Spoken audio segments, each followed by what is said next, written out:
수요일 아침 글로벌 마켓나우의 김희욱입니다. 미국의 6월 FOMC가 드디어 개막을 했습니다. 어제 우리나라 비롯한 한중일 증시 외국인 자금 유출의 쓴맛을 또 한번 맛보았어야 했는데요. 자, 이거는 지난 2013년도 연준의 테이퍼 발표 당시와 비슷한 테이퍼 텐트럼, 그러니까 이제 일시적인 자금 복귀 현상, 달러 캐리 트레이드가 일시적으로 이제 와인딩 되는 이런 현상이 또 한번 나타난 것인데요. 그렇다고 이제부터 완전히 시장이 끝나느냐, 그렇게 볼 필요는 없다고 봅니다. 일단 월가에서도 좀 뻔한 반응이 나왔는데요. 어제도 말씀드렸다시피 지금은 이제 FOMC에다 그리스라는 두 개의 이제 이 재료가 합쳐지면서 그야말로 숏을 치기 참 좋은 날이었다. 어제 하루를 그렇게 분석할 수가 있겠고, 또 요즘에 이런 숏 세력들은 그야말로 조급증이 더 심해져가지고 FOMC까지 푹 눌렀다가 FOMC 끝나고 나서 결과가 어떻게 되든지 무조건 안도랠리를 들어올리는 그런 과거와 달리 이제는 FOMC 직전에 공포감을 극대화시켰다가 오히려 FOMC가 시작되기 전에 못 참고 들어올려 버리는 그런 현상이 나타난다는 거예요. 미국 3대 지수는요, 보란듯이 FOMC 첫날 반등을 했습니다. 옐런 연설에서 무슨 얘기가 나올지, 성명서에서 9월 금리 인상의 가능성을 어느 정도 타진을 할지 아무도 모르는 상황에서 저렇게 미증시가 한 발 없어서 상승을 해버렸는데, 비록 한때이기는 하지만 연준의 이 첫 금리 인상 어떤 복균자로 지목됐던 6월 FOMC가 개막했고 결과도 안 나온 날 이렇게 급등을 한 거는 올해 들어서 FOMC의 특징이라고 보면은 좀 미리 뺐다가 오히려 직전에는 일찌감치 급등을 하는 안도랠리가 이제 한 발 앞서 나오는 증상이고요. 미 국채 10년물 금리도 볼 것 같으면 지난 3월에도 마찬가지, 4월에도 마찬가지 다 FOMC 전에 미리 슈팅을 했다가 오히려 FOMC 바로 앞두고서는 오히려 추락을 하는 그런 금리 반응도 보고 계시는데, 이걸 보면서 좀 가정을 해본다면은 혹시라도 이제 연준의 금리 인상도 말이에요, 미리 막 리스크 회피 현상에다가 막 투매가 나오면서 과장되다가 막상 정말로 금리 인상 스케줄이 확정되면은 시장이 언제 그랬냐는 듯이 쇼커버가 나오면서 오히려 상승으로 반응이 나올 수도 있지 않을까, 이런 가정도 가능하긴 합니다. 자, 그 기세등등하던 중국 증시도 꺾어놨고요. 엔저에 대한 여러 가지 이제 시끄러운 이 내용들도 한 방에 잠재워 버렸고, 우리나라에서도 모처럼 외국인의 대량 자금 이탈을 가져왔던 FOMC 어떤 불확실성과 두려움이었는데, 앞에서 말씀드린 대로 그리스 이슈하고 FOMC 이 두 재료가 합쳐지면서 월가의 하방 세력들은 오랜만에 좀 어깨를 펴고 공격을 했고요. 그렇다고 FOMC 끝나고 나서 이 사람들이 활동을 접은 거냐, 그것도 아니고 FOMC 결과도 나오기 전에 바로 그냥 한 발 앞서서 V자 반등으로 환매수 쇼커버를 줬다는 거죠. 이만큼 연준의 이제 이 금리 인상이라는 이 주제는 아시아 증시 그리고 우리나라 외국인 수급에도 아주 긴밀한 영향을 미치는데, 어제 이 시간 이 자리가 생각이 나네요. 우리가 이제 이거를 좀 견뎌주기 위해서는 이 체력과 내성이 필요한데, 요즘 메르스 때문에 우리도 면역력이 많이 떨어져 있는 상황이라고 그랬잖아요. 그래서 어제 뭐 중국은 많이 올랐으니까 그만큼 많이 떨어지는 것도 이해가 되지만, 우리의 어제 외국인 매수가 순매도로 전환했던 이런 아픔과 코스피 지수 장중에 2000포인트 초반까지 급락했던 이런 사례는 아픔으로 또 남아있게 됐습니다. 자, 달러 인덱스는요, 0.12% 추가로 이제 상승하면서 94점 후반대까지 와 있고요. 이것도 역시 마찬가지로 FOMC 직전에 슈팅했다가 내려가고, FOMC 직전에 또 슈팅했다 내려가고, 이번에도 마찬가지로 FOMC 전에 급하게 반등을 보이다가 또 FOMC가 막상 다가오니까 조금 하향 안정화가 됐었고, 오늘 상승도 그다지 이제 크지는 않은 상황입니다. 자, 오늘 이제 미국의 펀더멘탈 지표를 또 보겠는데요. FOMC 이제 이 개막이 되긴 했지만 연준 임원들은 오늘 나온 이런 이제 가장 최신 지표에 또 신경을 쓸 수밖에 없는데, 당연히 이번 지표는 좋으면 좋을수록 시장은 마음에 안 들어하고 연준은 좋아하고, 이런 또 반대의 반응이 나오겠죠.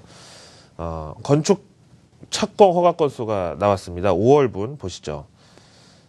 사실 어떻게 보면은 미국의 서프라임 사태나 글로벌 금융위기가 다 미국의 이제 주택 시장에서 시작됐기 때문에 결자 해지 차원으로 미국의 부동산 경기가 좋아져야 이제 연준도 마음 놓고 금리를 올리든지 통화 정책 정상화에 나설 수 있을 텐데, 지금 건축 허가하고 주택 착공이 서로 이제 완전히 딴판으로 나와서 불협화음이라고 제가 제목을 붙여놨는데, 5월 달에 건축 허가 건수는 127만 5천 건으로 8년 내 최고를 기록했어요.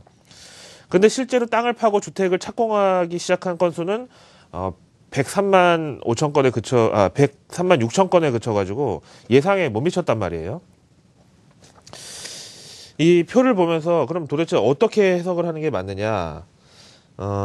건축 허가의 경우는 단독주택이 2.6% 증가에 그쳤는데 5가구 이상의 아파트나 콘도미니엄 요쪽이 26% 증가를 했단 말이에요. 그래서 어제 나왔던 주택건설업자 심리지수하고는 또 완전 다르죠. 거기는 이제 다가구는 그냥 지지부진했고 단독주택이 확 늘었었잖아요.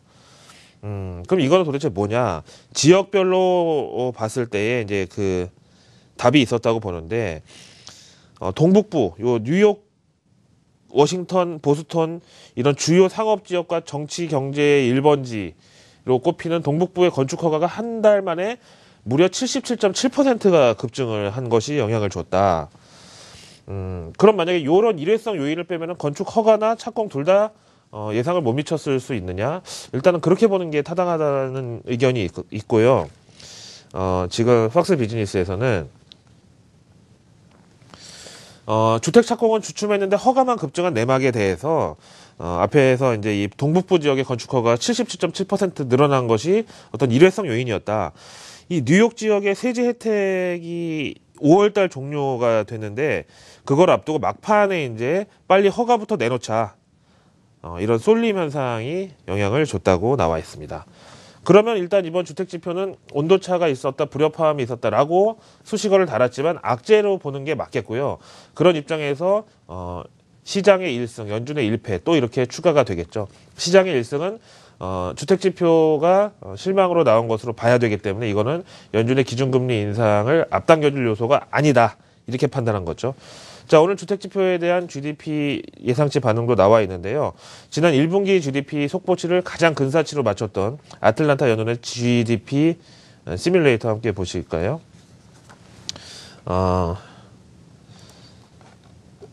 어제 이제 산업 생산 보고서 2%까지 올랐다가 오늘 주택 착공의 실망에 따라서 1.9%로 지금 하향돼 있는 상황이고요. 이것도 역시 FOMC 기간에 지금 나왔던 유일한 오늘 경제지표가 이렇게 부진했기 때문에 GDP를 하향시켰고 연준의 기준금리 인상을 앞당기지는 적어도 못할 것이라는 이 이슈 때문에 오늘 시장은 이래저래 또 아이러니한 상승세가 나왔다. 이렇게 정리가 되겠습니다.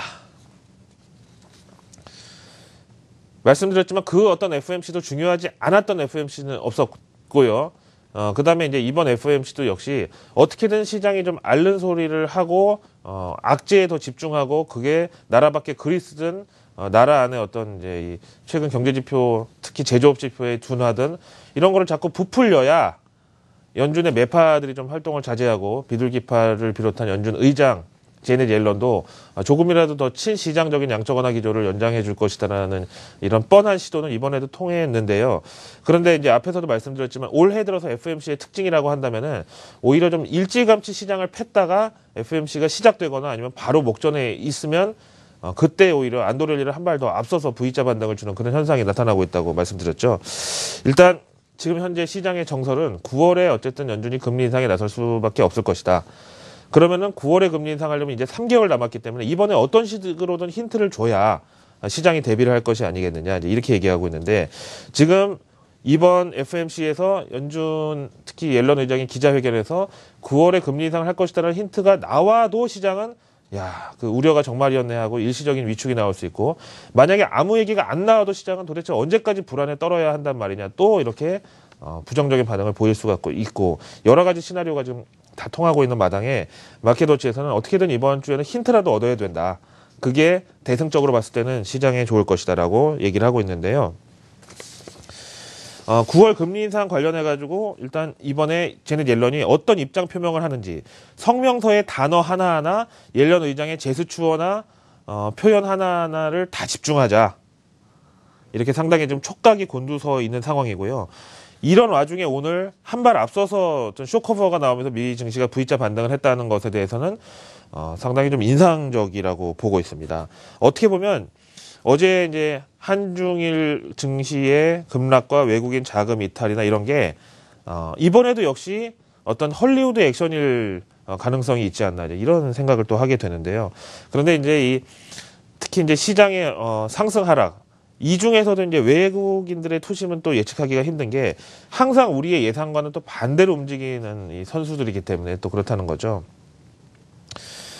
자, 뱅크 오브 아메리카에서는 금리 인상에 대해서 너무 두려워할 필요도 없지만 금리가 오른다는 것 자체는 시장에 있어서 만만치 않은 이슈다라고 얘기하고 있습니다.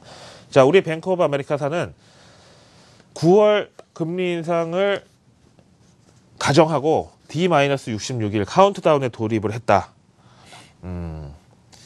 9월 FOMC가 17일 날 이제 성명서가 나오거든요. 그때 연준의 금리가 오를 것이다. 그날 연준 금리 인상이 발표될 것이다라는 것을 이제 전제로 가는데, 금리를 이제 일단 올해 연말에는 0.5%로 지금 0.0에서 0.25% 이제 구간 사실상 이제 조건부 제로 금리인데, 25bp 정도 올해 무조건 올릴 것이다. 딱 한 번. 그 다음에 내년 말에는 1.5%까지 기준금리 인상을 현재 이제 가정을 하고 있습니다. 그래서 이 정도면 이제 과거의 어떤 금리 인상 폭보다는 그렇게 이제 가파르다고는 볼 수 없는 이제 그런 폭인데요.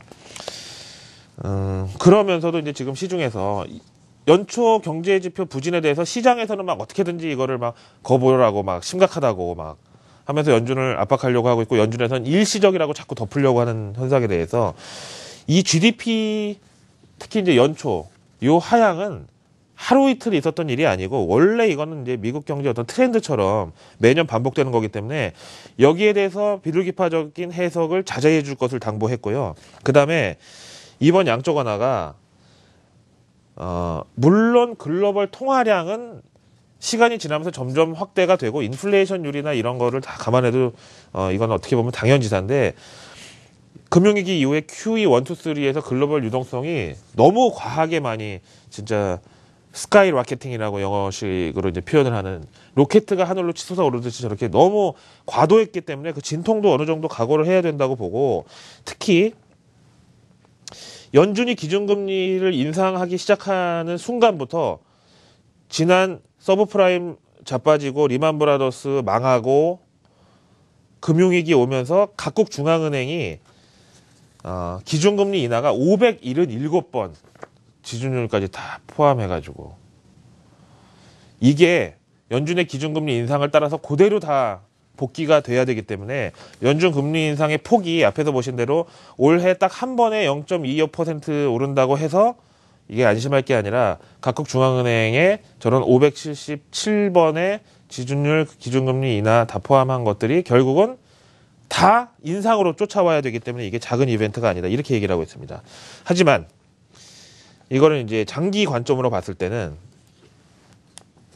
과거 금리 인상기를 보았을 때 금리 인상 전 250일 한 10개월은 안 되겠고 한 8, 9개월 정도, 그 다음에 금리 인상하고 나서 또 250일, 그리고 1년 반 이후인 500일 봤을 때 이제 전부 다 결국은 플러스로 나왔고, 굳이 이제 이 통계를 보면은 금리 인상 이후 한 6에서 9개월 정도가 비록 플러스긴 하지만 좀 어느 정도 리스크가 반영이 되고 환절기 같은, 이때 감기 환자도 많이 나오고 면역력도 떨어지는데 이런 식의 좀 조심할 구간이고, 500일 이후에는 보니까 어쨌든 해피 엔딩으로 다 갔었다. 그 다음에 에셋 클래스별로 보면은 이제 종국에 가서는 미국 대형주, 그 다음에 뭐 글로벌 증시, 그 다음에 미 국채 순으로 금리 인상의 어떤 수혜를 받았더라, 이제 이렇게 얘기하고 있습니다. 자, 그리스 사태는 악화일로를 걷고 있는데 오늘 미국 증시가 V자 반등을 나왔던 희한한 날이라고 말씀을 드렸는데요. 자, 그리스 상황 마지막으로 좀 체크해 보겠습니다. 그리스의 총리 치프라스는 이제 거의 벼랑 끝 외교 전술을 펼치고 있고요. IMF 채무 상환도 못하고 추가 긴축도 이제 우린 둘 다 못하겠다. 그러면서 얘기한 게 뭐냐면은 IMF에 대해서 크리미널 리스폰시빌리티가 있다. 거의 IMF를요, 동네에서 돈 100원 빌려주고 이자 300원 받아가는 이런 사채업자 취급을 해버렸는데, 요런 이제 이 추심에 대해서도 법 규정이 있잖아요. 뭐 월급에서 뭐 최저 생계비는 건드리지 못하고 뭐 밤에는 추심 전화 못하고 이 규정이 있는데 IMF는 그리스의 불법 추심에 어떤 혐의가 있다. 이렇게까지 지금 몰아붙이고 있는 상황이고요. 월가에서는 야, 요번에는 그렉시트까지는 모르겠지만 디폴트까지는 한번 갔다 올 것 같다. 이렇게 4분의 3이 예상을 하고 있네요. 마지막으로 MSCI 한국지수 보겠습니다. 한국 증시에 대한 외국인들의 투심은 계속해서 뭐 왕창 돈을 챙겨서 떠나자라기보다는 지금 굳이 한국 주식을 우리가 비중을 늘릴 만한 메리트는 찾지 못하고 있다. 이제 이렇게 보겠고요. 미국의 반등을 쫓아가지 못한 거는 조금 가슴이 아프긴 합니다만 이번 FOMC도 역시 시장이 생각하는 어떤 이 최악의 시나리오와는 이제 전혀 거리가 먼 비둘기파적인 어떤 입장 표명이 예상되고 지금 월가도 아직까지 지금 파티를 끝내기는 너무나 아쉬운 심정이기 때문에 그냥 요 며칠 동안에 이머징과 아시아 시장의 외국인들 이 자금 이탈은 역시 일시적으로 보는 게 아직까지는 타당하다고 생각이 됩니다.